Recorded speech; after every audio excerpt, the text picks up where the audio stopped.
So I welcome now Jean-Michel Borgeaud. And Jean-Michel, a dear friend to many of us, lives in Rio de Janeiro in Brazil. He pursued a career as a musician for many years before the teaching of singing led him to the study of psychology and Indian spirituality. And he works as a psychologist, and he's also doing his PhD in Asian Contemplative and Transcultural Studies at CIS.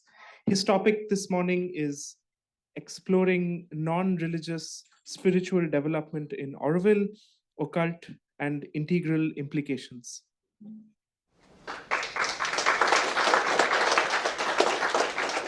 Thank you.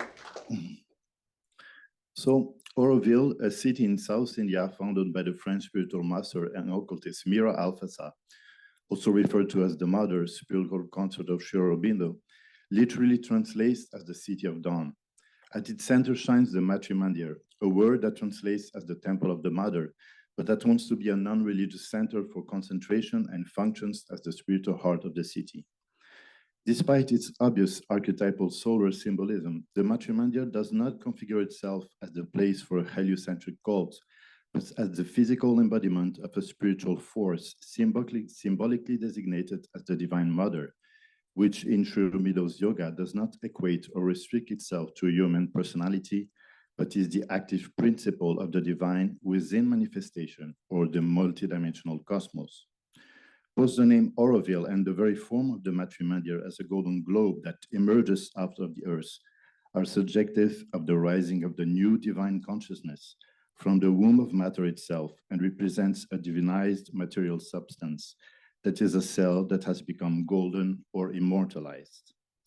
Rather than focusing on profound examination of the implications regarding the archetypal symbolism present in Auroville, this paper is aimed at trying to shed some light on the deeper occult and spiritual reasons for the Mother to declare both Auroville and the Matrimandir as non-religious in their scope and intention.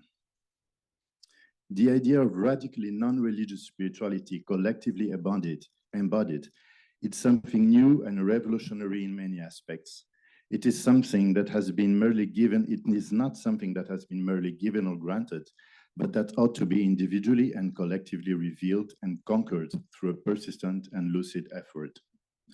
According to integral philosophy, it is something that humanity at large is bound to slowly transition to, and the spiritual journey of both Sri Aurobindo and the Mother and their disciples, first in a traditional ashram setting, then in a small city ashram, then both in the ashram and in Auroville, are the testimonies of such a transition from the religious to the integrative horizon that ought to remain as an inexhaustible and always newly and living mystery. The rejection of religion by the Mother and Aurobindo have extremely complex and profound implications and ramifications that are rooted in their understanding of the invisible forces always in action in human existence and their vision for the future of humankind and the existence on Earth.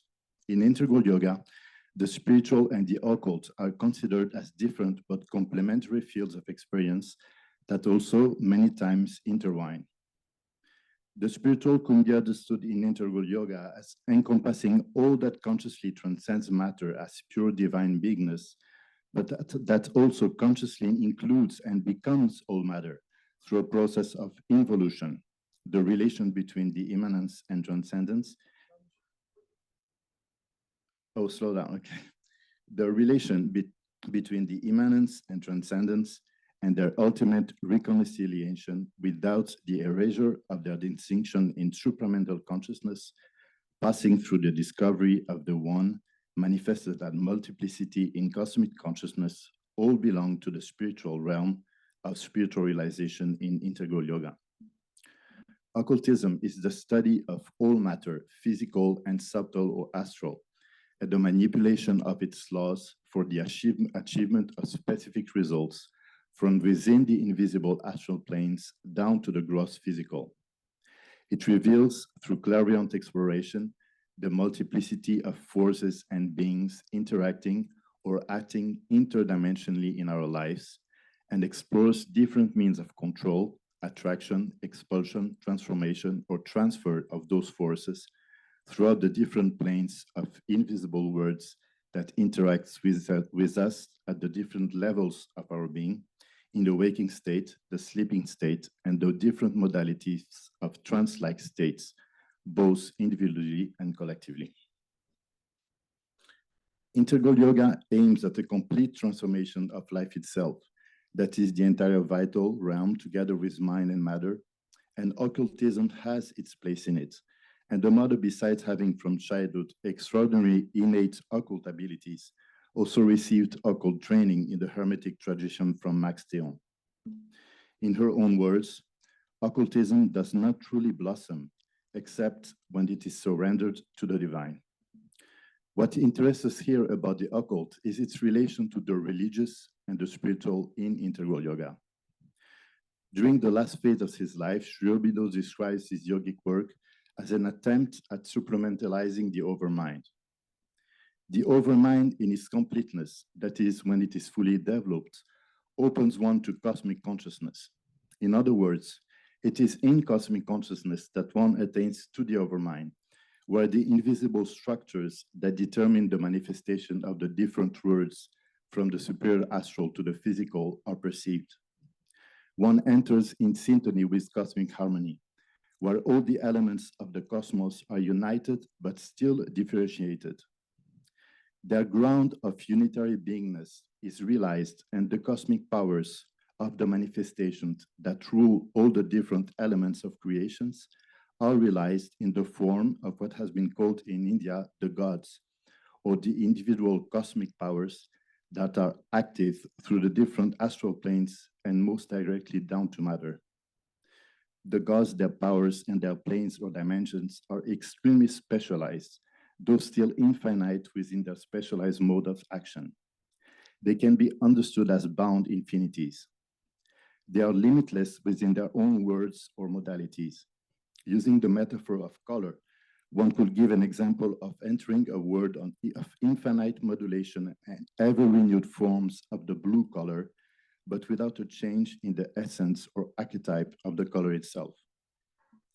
Now it is because of the manifold specializations that still exist as the structure of the cosmic plane or dimension, that the consciousness that is involved as matter, and that in humans is now biologically evolving while being governed by the mind, even while reaching above the mental level, is most invariably not able yet to rise at a level of vibration where differentiation and absolute unity do not enter in contradiction or are separately experienced.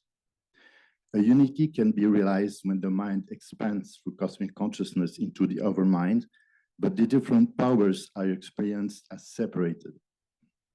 If one raises the vibration up to transcendental unity, the differentiation disappears altogether, and all is perceived as an ocean of divine consciousness, one consciousness, in a state of absorption where all forms have disappeared.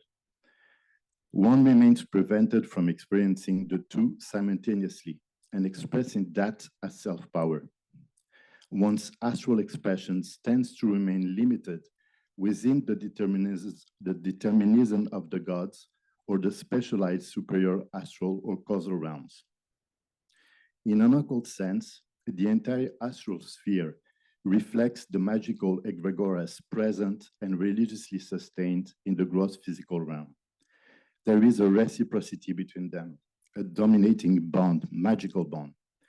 Through religious and magical practices, etherical and vital astral energies are liberated from the subtle bodies of the participants, forming and sustaining the egregoras that are the subtle bridge between the astral realms and the physical.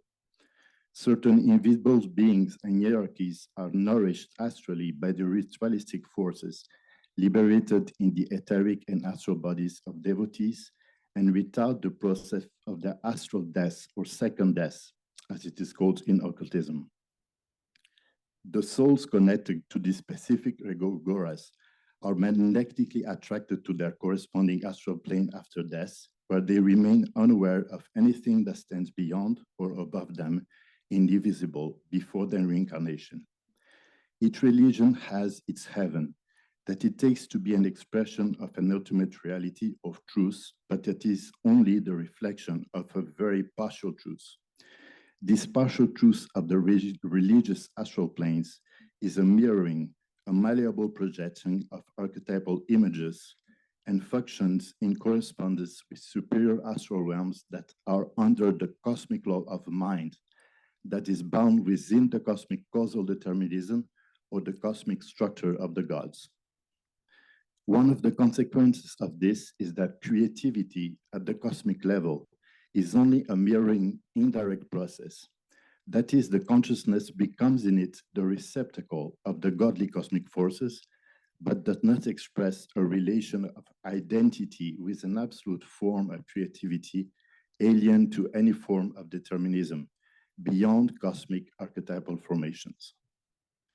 In absolute creativity, one will be able to experience the self-becoming of a god or all the gods from the inside out, and not relating to the gods from the outside in. This possibility of absolute self-manifested non-dual creativity in the world of multiplicity belongs to what Aurobindo calls the supramental. As the mother says, why do men want to worship? It is far better to become than to worship. Supramentalizing the overmind could then signify a possibility for the true beings to experience the powers of cosmic consciousness directly as Gnostic creative powers that are within their own expanded selves, at the symbolic periphery of their being that is now centered simultaneously in all space and beyond all space. A supramentalized overmind plane would signify that the creative astral powers present in the astral realms could be experienced by the true beings as the multiplicity of infinite specialized becomings in a relation of identity with their self, different words and powers that are available in cosmic simultaneity or the cosmic instant in an eternal present, but not binding the true beings to isolated linear timelines of subjective astral time becomings or restrictive words in the sole way that it can be now experienced. If such a possibility was collectively available to humankind, this would signify the end of a religious mode of spirituality and the opening to an absolute Unitarian mode. That is where the relation of identity with all the powers or Shaktis of the divine becomes the center of the experience, and not the relational mode of experience with one or a multiplicity of them. In a more pragmatic and occult sense, one could say that religious egregoras are maintained through the concentration on specific symbolic and archetypal images and forces as the receptacles and portals to different astral realms or heavens presided by the gods. Through the form of worship, the forces of the different specialized heavens are invoked and can even descend to the physical realm. One will then be in a relational mode or manifest or even embody the gods, but not necessarily realize oneself as one or become one or many. In contrast, but not necessarily in absolute contradiction to this, the Gnostic spiritual life entails of the revelation of the same cosmic powers, but as awakening inside one's microcosm as different parts of one's expanded self. The day of November 24th, 1926 marks for Sri Aurobindo and the Mother the descent of the overmind. It could be understood that from that point, the full avataric descent of Krishna in Sri Aurobindo and of the four aspects of the Divine Mother in Mirra Alfassa are completed. Sri Aurobindo retires in seclusion and the Mother takes complete charge of the ashram, where the aspects of the consciousness, powers, or Shaktis of the gods start to invest the prepared disciples. But that would have been the culmination of a religious realization. And what Sri Aurobindo and the Mother were meant to realize was the foundation for an integral Gnostic realization. That is to collectively experience oneself as the one and the many, and manifest the infinite creativity of the one in a relation of identity that recognizes the fullness of itself in each aspect of the multiple. For that to actualize as yogic possibility, the occult bond between the disciples and the gods in the astral realms had to be reconfigured towards a different kind of inner awakening, where the consciousness, while concentrically expanding into the interdimensions, integrates them as part of its own unbounded, expanded beingness. Where religion is a line of, or a multiplicity of communication lines traced between the higher centers of humans and the heavens, the integral process is a progressive widening of the field of consciousness of the heart and over the head in an expansive circle-like movement that integrates an expansion of the consciousness involving all the koshas simultaneously, but in different intensity, as a plural, unified body in continuous circle-like fields of cosmic integration in multiple subjective time spaces. The infinite time of the soul journey integrates the cosmic time cycles of the gods. Eventually, timelessness beyond manifestation can also be integrated into divine simultaneity, which then requires the integration of a supramental force as its cohesive element.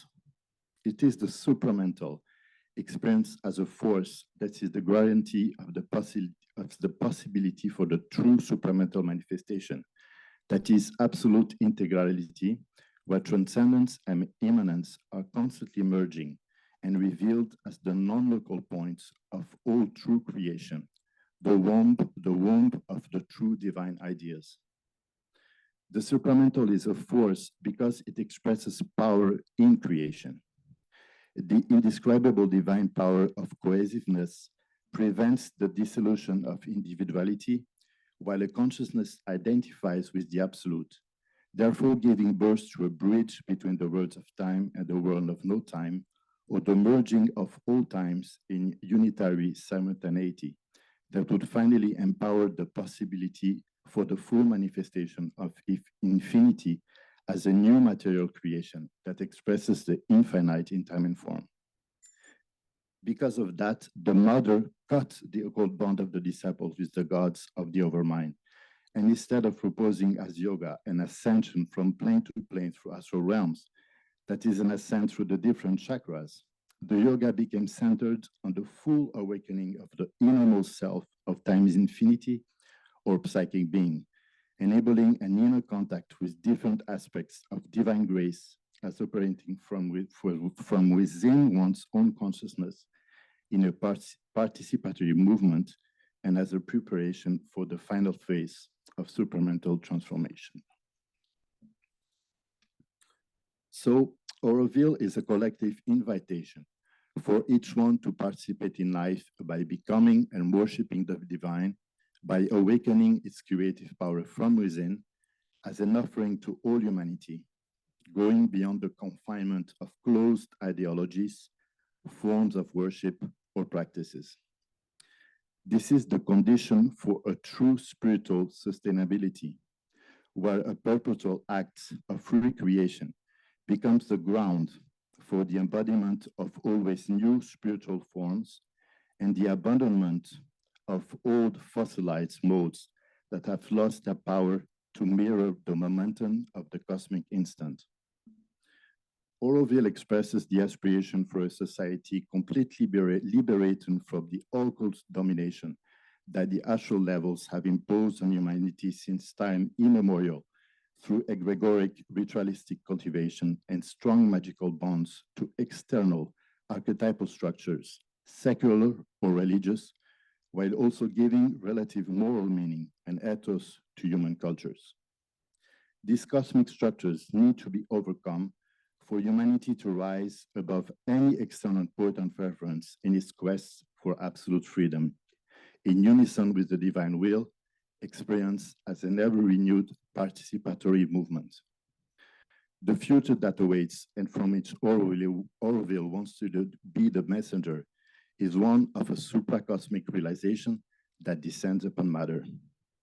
Through it, humanity is realized as one divine being experiencing many individual lives, not only because all humans religiously relate with each other or to a common superior principle, but because they experience the truth of being each other as the supreme or the divine, a relation of identity embracing each one in God, but that does not exclude individual experiences and expressions, is the mystery that the supramental unfolds.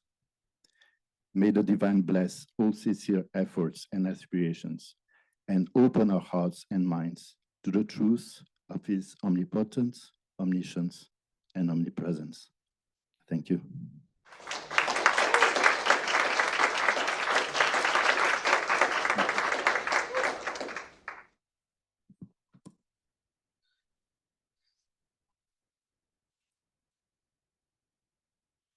Thank you, Jean-Michel. Thank you so much.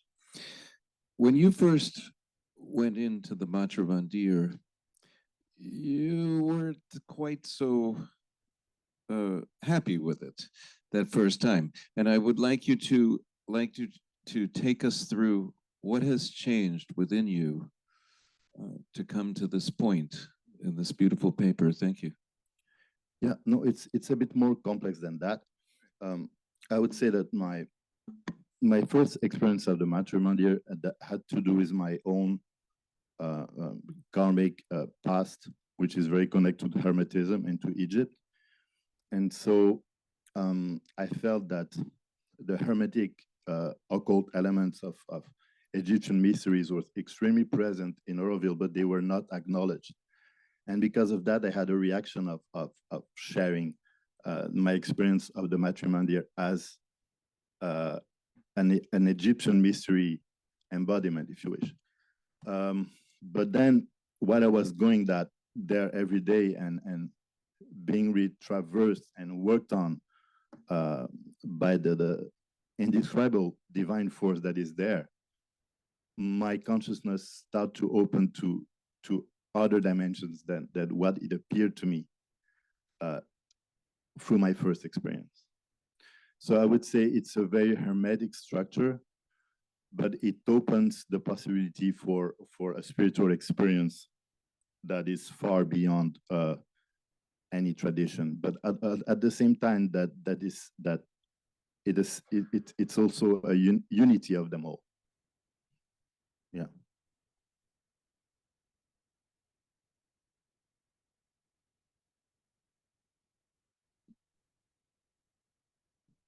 Thank you for so much for your talk. One thing that was occurring to me as you were describing the religion and this relationship that, connecting with the supermind, the psychic being, what I've had in my own experience is that sometimes religious practices from older traditions have technologies often that might be used to a different end. So in other words, a tradition might be going towards, let's say, nirvana, and the mother might read the Dhammapada and read those scriptures and talk about them, not in the context of becoming awakened as a Buddha, but really in the context of an integral yoga ending, or sort of like a growth. And what I found is that some individuals need to have certain technologies that are well traversed in their own development, and so like, for example, Debashish mentioned some of the traditions that are First Peoples, whether there be Native American, some of those traditions have a kind of connection to nature and a wisdom toward it. And you can, by being with them, have an experience of that. It's not where we're headed, ultimately. There's more to it, but there's something that's here now. And it might be something that's healing for an individual right now to have a bit of that that kind of experience connecting with nature, right? So I'm wondering if the issue of religion, like definitely no religion in in Auroville. We understand that. But as far as traditions, understanding, well, there is this greater integration, this transhuman moving toward the psychization and supramental and all that. We're moving toward that, but there are these tools that have been tried and true for a lot of people that we might need Vipassana meditation at a certain stage of life. We might need certain other things that would help us grow toward this larger vision, really, to use that. So maybe, it's like we use the best of the past toward the future. I really think that any yogic technology can be used. Sri Aurobindo himself has used yogic technologies at a certain point. The mother was very versed in occult techniques, and she used them as well. But at the same time, regarding any technique, they can only bring you so far. And most traditions, anyway, even the ones that are very technological, I mean, in terms of their initiation, they generally, at an advanced stage, they reach to a stage where all the techniques have to be abandoned. Because, of course, ultimately, a technique is also something that bounds you to time, all right? Because when you perform a technique, it has its own momentum, all right? But even if the goal is transcendence, to really reach state of transcendence, you have to abandon any kind of activity, so also any kind of sadhana or any kind of exercise that you will do. And so somehow I see all the techniques as a preparation towards the transcendence of all of them. And on a deeper sense, in relation to integral yoga, how can one pass from that? I was talking a little bit about that in the article, from the cosmic to the supramental, because this is something that has never been done. It certainly cannot be done by what the traditional methods have proposed so far. So the mother was trying to pave a path towards it in her own body. It is true that she still used a mantra. She found, like, for example, a mantra was very useful thing for her at a certain point. And this is a technique, but the way she approached it is also completely new, and the goal of it is also completely different. But thank you so much. I mean, we could talk about hours about that, I feel.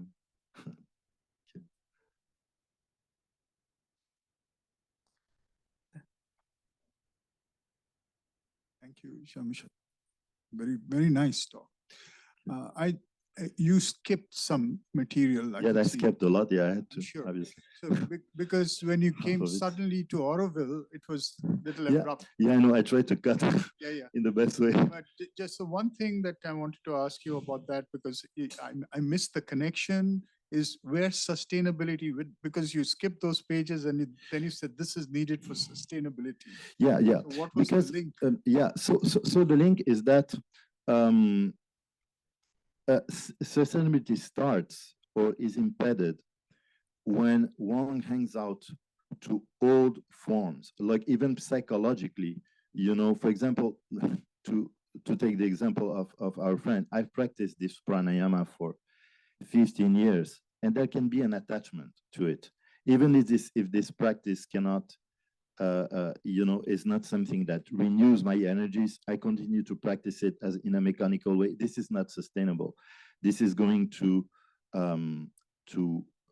stop the flow of the renewal. So I feel that creativity is at the center of sustainability at all the levels of our being, spiritually, physically, socially, and religion is really based on many times is based on the repetition and copy of predetermined modes and predetermined actions. And so in this sense, it is a force that really psychologically blocks the true creativity that we want, and that is the condition for sustainability. I guess that's the best one I could give now. Yeah. Thank you, Jean-Michel, for that Thank you. profound presentation.